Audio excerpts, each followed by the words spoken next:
এত সুন্দর আইবড় এমএলএ দেখিনি। তোর ভাবের দিকে বেশি নজর দিস না। বাবা, ভাবি মানে? যেটা ভাবছিস এটা কিছুই হবে না। ভালো আছেন? I love you. তোর কি মাথা ঠিক আছে? তুই কাকে কি বলছিস জানিস? পাবলিক প্লেস বলে তুই বেঁচে গেলি। এর জন্যই তো সাহস পেলাম। তবে আপনি কিন্তু সেই দেখতে।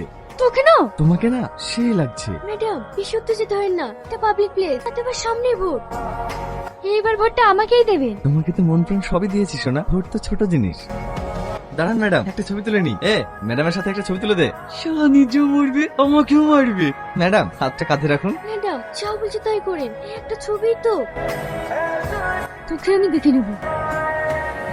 ম্যাডাম, আপনি উত্তেজিত হবেন না। এই একটু শান্ত হন। কি করে শান্ত হবো? ওর এত বড় সাহস, ও আমাকে আই লাভ ইউ বলে।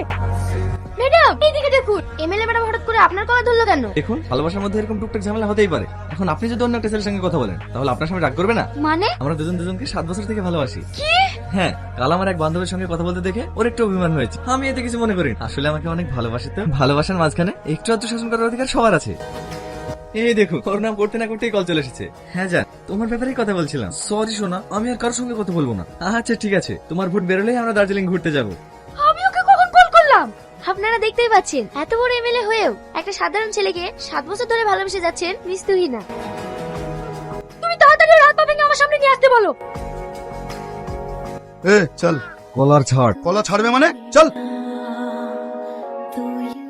চলো না ভাই, এমএলএ ম্যাডাম তোমাকে ডেকে পাঠিয়েছে। সেটা আগে বলবি তো।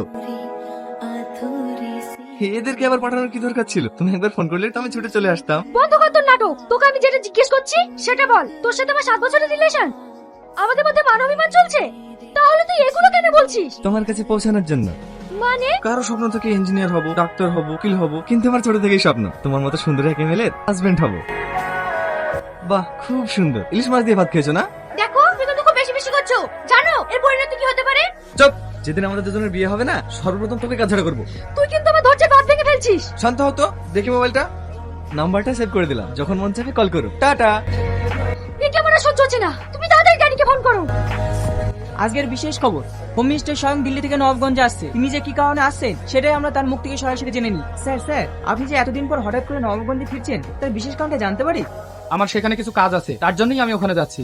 Plan success. দেখ আগুন, তুই এখানে কিছুদিনের জন্য ঘুরতে এসেছিস, তুই এইসব কেন করছিস বলতো? সময় হোক সব জানতে পারবি।